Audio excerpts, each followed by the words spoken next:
The Immortal Thor, issue number 1. This is the latest from Al Ewing, and I'm sure a lot of us are going to be picking this up because you hear the words Ewing and Immortal. Your first thought is, oh, is this going to be like Immortal Hulk, but for Thor?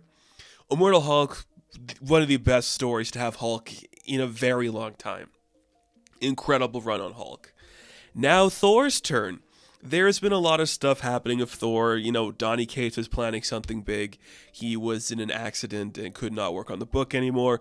It kind of fizzled out into what it was going to be. So now there's like no big event really happening at the moment. This is just like, yeah, we needed to do something with Thor. And Ewing doesn't have like a big book. He's got like his Janet Van Dyne Avengers Incorporated story coming very soon. But this is going to be the next big Thor thing, which is kind of exciting. Thor is a character that is ultimately intrinsically connected to Marvel. There should always be a Thor book going on. Even if you don't read it, there should always be one. And I don't typically read Thor, but again, I know Al Ewing, I know the Immortal Hulk. I wanted to check this out, and if this turns into a really fascinating run, I want to be at the forefront of it and talk about it with you guys. So, it's the Immortal Thor. We open up this book with some narration from some unknown assailants, like describing what is a god to a god, what is a god as we count gods. For the gods are creatures of story, and a story is a shadow play cast on a cave wall. What casts the shadow then? What could block the light? And it's like, do you understand what we're saying? No, we don't. And it's like some dark cryptic guy in like some dark cryptic universe. And it's like, hey, something's turning. And then we cut to a classic Thor adventure. Some frost giants are invading Asgard. The Warriors 3, or the Warriors 4, because I guess, Valkyrie is a part of their team now? Like, not the Jane Foster one, but Hildegard is on their team now? I guess, I don't know. They're like, I guess we're gonna die here. And then Thor shows up in his classic costume. Did he go back to his classic costume? He must have, because this plays like a modern day book, so I think it's got to be the present time. But Thor's like, man, I'm so disappointed in you. And then the Frost Giant's like, in me? I don't give a shit what you think about me. But Thor's like, no, I'm not speaking to you. I'm talking about the storm. I am, of course, the god of storms, and this is like a snowstorm. That's ridiculous.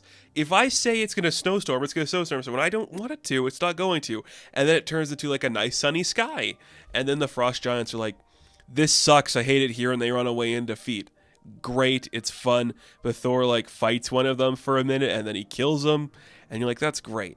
And then the Warriors are like, that's what I'm talking about. All right. Who's ready for drinks? It's like, was this Loki? They're kind of like, Loki kind of does control Jotunheim at the moment, so this must be like something by Loki's doing. But then Loki shows up, he's like, ha ha! Nope, not me, bro. You're like, Loki, what are you doing here?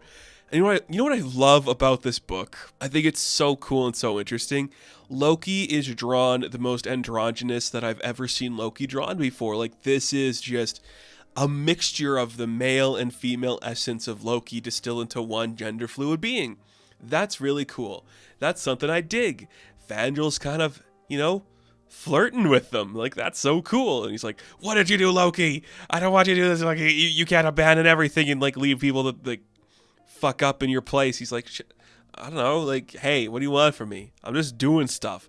They're kind of arguing about, what's Loki supposed to do? What's he supposed to be a part of? It's like, you know what? I don't really want to argue, brother. I'm just glad, you're doing okay. And if you're home, that's great. You're the god of, stories now, so that's still technically happening. And we open up this book of, the idea that everything's a story when it comes to the gods. So is that, a wink and a nod to something going on with Loki in this book? Probably. Loki's also like, I can build you a new, Bifrost, a Rainbow Bridge if you want, because Loki stole the wand of Wootiver, or whatever, from the Collector's thing when, they did that story, a long time ago, when Loki became the god of stories. So, Loki uses, unknown power, shoots some, the wand into the ground and makes the Bifrost again. You're like, yay, that's great. But, of course, unknown magic does come with a cost, and, it kills the wand of whatever. So now I guess something happened to Loki. there is just classic Thor stuff going on, and then suddenly Loki's like, I just did something that's going to ultimately cost me in the long run. I'm kind of defeated. I'm just going to leave. So Loki just leaves, and Thor's like, okay, well, that's kind of weird. And Sif's like, well, at least now we got the Rainbow Bridge, and it's easier to monitor everything because I'm like Heimdall now or something. Why don't you go check in on Earth, and then we'll just like have a good time later. So Thor heads to Earth, and we just do like Thor's on Earth, and he's doing fun stuff. And he's a man of two worlds, not really a part of either. So he's like hanging out with kids and signing stuff. And he's playing chess with old guys at the park. And he's drinking beers with some college kids. You're like, this is what Thor should be doing. That's pretty cool. I dig it. I dig it a lot.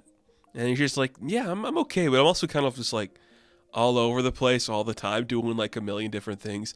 I don't really have a place just to be like alone with myself and have my thoughts.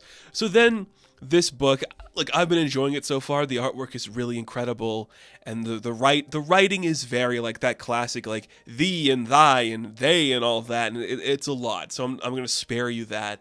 You want to see that, read the book yourself. But then this book just like kicks it up a notch for me, where like Thor just goes to stand on like the Statue of Liberty, and he's like, what is my point in all of this anymore? What am I doing? Like, everyone's getting older. Midgard's changing so much. I don't understand it. My friends are closer to the grave than they've ever been. Everything sucks. Like, what happens with me now? I don't really know what I'm doing here. Everyone's going to die. It's scary. It's crazy. The world's changing, and I got to change with it. He's like, well, this hammer, like, normally, like, this was, like, a sign of me being a young man because I could, like, rebel against my father. Like, he'd do one thing, I'd say another thing, but I was still worthy. I knew my place. So he's like, it starts raining, and he's, like, touching the sky. He's like, what's going on now? Like, how do I come back to Midgard knowing everything's changing, and I'm, like, this being that can live for a long time, and I don't know my place in anything. It's getting weird. He doesn't know what he is, and then kaboom, a big lightning bolt destroys the Statue of Liberty, and from it emerges like this old being who like is wielding a wheel and has caught like a lightning bolt, and this is an old ancient being. I don't know Nordic mythology too well, and I don't know what this is supposed to be in reference to. But this being is a living entity of destruction called Tyrannos, or Tyrannos, the Utgard Thor. What does that mean? Is that like the next level of Thor? Or like the being of Thor in like what like mythology is? Is this supposed to be like the real Thor? And this is like comic book Thor? So I don't know. Either way, big creepy guy emerges and destroys the world, kind of. Like, there's huge floods and rain, and everything's getting dangerous and destructive. And Thor's like, okay, I guess I'm fighting a Thor today. Let's go crazy. But you'll never guess what's happening. You'll never guess what's happening, because this kind of implies that the events where Thor's lineage was, like, altered in some essence, where, like, Gaia was like his mother, right? That's like, is that like a new thing? I don't remember. There's been like that where it's like, it's Riga, it's Gaia, it's the Phoenix Force, all that stuff lately. Gaia is like talking to like her brother in like some dark shadowy universe. Their brother Tyrannos is destroying Midgard and fighting Thor, and it's like, these are realms, we don't count realms, so what are they really? And these are gods, as we don't count gods. You're like, so, okay, we open up the book, like, explaining, like, here are the 9 realms, here's everybody involved. Now here's a secret one that you don't know of that Gaia is a part of and the Utgard Thor is a part of. What does that mean? I couldn't tell you. I couldn't begin to tell you or explore what any of that means in any capacity of the word. All I know is this is not Hickman's Gods, so it's something different. I'm going to guess, based on, like trying to understand what was happening in this. You have Gaia, and you have Tyrannos, and you have, what was the other one's name? Tanarus, a troll made of corruption of the name. I don't know what that means. Okay, And this guy's like the youth guard Loki, and he's like a Loki of testing a Thor. It's like, okay, so a different version of Thor and Loki and Gaia are fighting our comic book Thor. Cool. Okay, so big bads, great artwork. Oh, the coloring, phenomenal. They're just testing like if this Thor is worthy of living forever, and I guess that's interesting. At least I think it's kind of interesting. There's something about that that's worth exploring.